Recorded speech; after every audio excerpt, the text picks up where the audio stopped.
Imagine standing on the bluff, overlooking the Missouri River in 1860. Beneath you, there is nothing but mud, a handful of wooden shacks, and silence. Just mud roads, wooden buildings, and open land stretching to the horizon in every direction. But within just a few decades, it would explode into one of the most important cities in the entire country. So come with me, and let us walk through Kansas City's transformation, year by year, from a dusty outpost to a full-blown metropolis. Our story starts right at the end of the Civil War. In 1865, Kansas City was barely holding itself together. The war had torn through Missouri with particular brutality, and the region around Kansas City had seen guerrilla raids, burned farms, and displaced families. The town itself had survived, but just barely. Streets were unpaved. Buildings were mostly rough wooden structures slapped together with frontier practicality. Dust blew through in summer, and thick mud swallowed wagon wheels in spring. About 4,000 people called it home. But even in that rough-edged state, Kansas City had one enormous advantage that no amount of war could take away: location. The town sat right at the junction of the Missouri River and the major overland routes heading west. Traders, farmers, and travelers were already passing through in steady numbers. Steamboats docked along the riverfront carrying goods up and down the Missouri. Wagon trains launched westward from the city's edge. Kansas City in 1865 was not important because of what it was, and that location was about to pay off in ways nobody could have fully imagined. Now here comes the single moment that rewrote the city's entire future. In 1869, the Hannibal Bridge was completed, becoming the first railroad bridge to span the Missouri River. This was not just an engineering achievement, it was an economic earthquake. Before the bridge, rail traffic coming from the east had to stop at the river's edge. But now, trains could roll directly across the Missouri and straight through Kansas City without breaking stride. The effect was immediate and massive. Kansas City became a critical junction point on the national rail network. More railroad companies rushed to build lines through the city, connecting it to Chicago, St. Louis, Denver, and points far beyond. Within just a few years, Kansas City had gone from a remote frontier stop to a place where major rail routes converged from every direction. And when railroads connect, money follows. Warehouses went up near the tracks.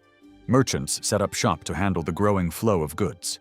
The population, which had been around 4,000 just a few years earlier, began climbing at a pace that would have seemed unbelievable to anyone standing on those muddy streets in 1865. By 1870, Kansas City's population surged dramatically in just a few years, driven almost entirely by the railroad boom. Brick buildings began replacing wooden shacks, streets improved, and warehouses clustered near the rail lines. The town was starting to feel like a real city. Then, in 1871, the Kansas City Stockyards opened on the bottomlands near the river, and everything changed. The logic was simple, but powerful. Ranchers across the Great Plains needed a central place to sell and process their cattle.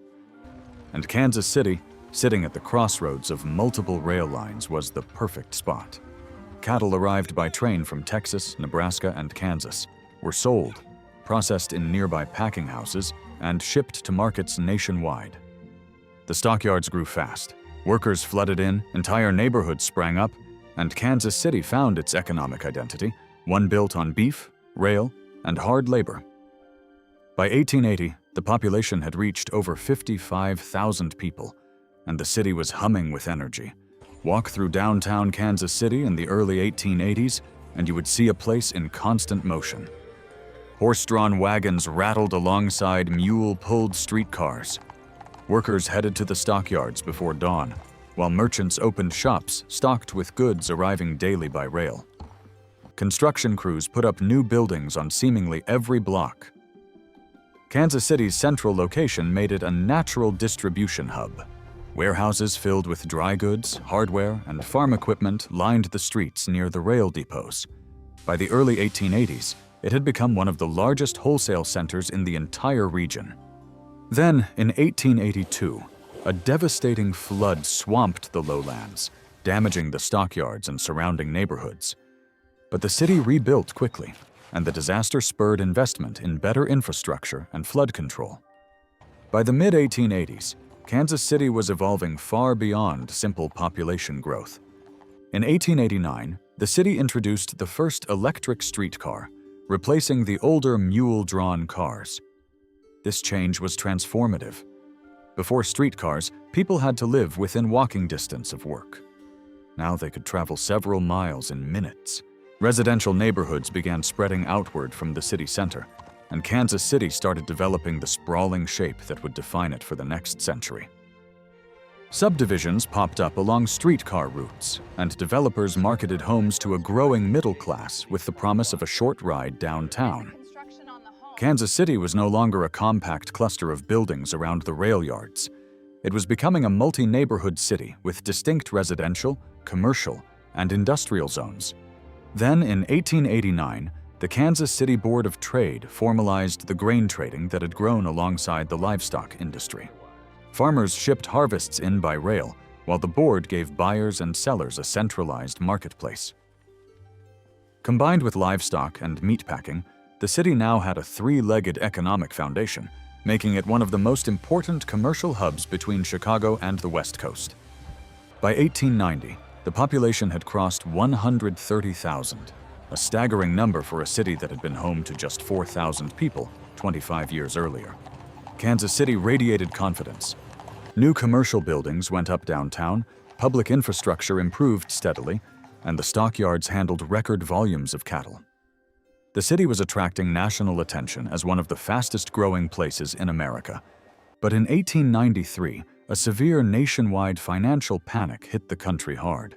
Banks failed, businesses closed, and unemployment spiked across the United States. Kansas City was not spared.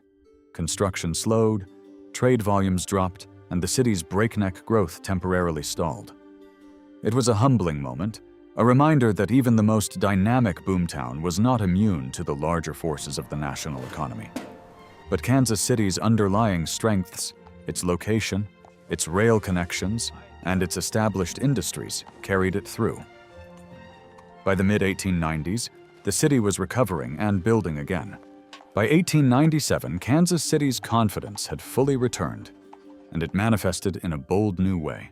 That year, the city opened Convention Hall, a massive public venue designed to host large-scale events, conventions, and gatherings. It was a statement of civic ambition. Kansas City was no longer content to be known only as a stockyard town or a railroad junction. It wanted to be recognized as a major American city, a place worthy of national events and national attention. Convention Hall gave the city a stage, and Kansas City was ready to use it. Tragically, the original Convention Hall burned down in 1900, but in a remarkable display of civic determination, Kansas City rebuilt it in just 90 days, finishing the new structure in time to host the 1900 Democratic National Convention. That single act of speed and resolve told the rest of the country everything it needed to know about the spirit of this city. By 1900, Kansas City's population had reached approximately 163,000 people. The city that had been a frontier settlement within living memory now had modern buildings, established commercial districts, functioning public transportation, and a diversified industrial base. The stockyards were among the largest in the nation, processing millions of head of livestock annually. Rail traffic flowed through the city in enormous volumes, connecting Kansas City to virtually every major market in the country. In 1903, the city suffered another catastrophic flood that devastated the low-lying industrial areas near the Missouri and Kansas rivers. The damage was severe, destroying homes, businesses, and critical infrastructure. But once again, Kansas City responded with determination. The flood accelerated long-overdue investment in levees, drainage systems, and industrial relocation to higher ground. The early 1900s brought a new kind of ambition to Kansas City, one focused not just on growth, but on quality of life. In 1893, the city had hired landscape architect George Kessler to design a comprehensive parks and boulevard system. And by the early 1900s, That vision was coming to life in dramatic fashion. Wide, tree-shaded boulevards connected newly designed parks across the city, giving Kansas City a network of green spaces and scenic drives that rivaled much larger and older cities on the East Coast. Kessler's parks and boulevard plan transformed the way Kansas City looked and felt. It softened the hard industrial edges of the city and gave residents beautiful public spaces for recreation and relaxation. By the final years of our story, Kansas City had fully arrived. The population reached over 248,000 by 1910, making it one of the largest cities in the Midwest. The stockyards were processing livestock on a massive scale. Rail traffic continued to grow. Wholesale distribution remained a powerhouse industry, and the city's parks, boulevards, and public buildings gave it a polished, confident appearance that matched its economic muscle. Kansas City had become one of the most important distribution and processing centers in the entire United States, a city that sat at the crossroads of the nation and made the most of every advantage that position offered. When I think about Kansas City between 1865 and 1910, I do not just see buildings going up and numbers climbing. I see a place that transformed itself through sheer force of location, timing, and determination. In just 45 years, Kansas City went from 4,000 people on unpaved streets to 250,000 residents in a modern, functioning metropolis. That is not slow, steady growth. That is one of the most dramatic urban transformations in American history. And it all started at a bend in the river where the trains decided to cross. Thanks for walking through this journey with me. If you enjoyed it, make sure to hit that like button and subscribe. And if there is another city or time period you want to explore, drop it in the comments. I read every single one. See you in the next one.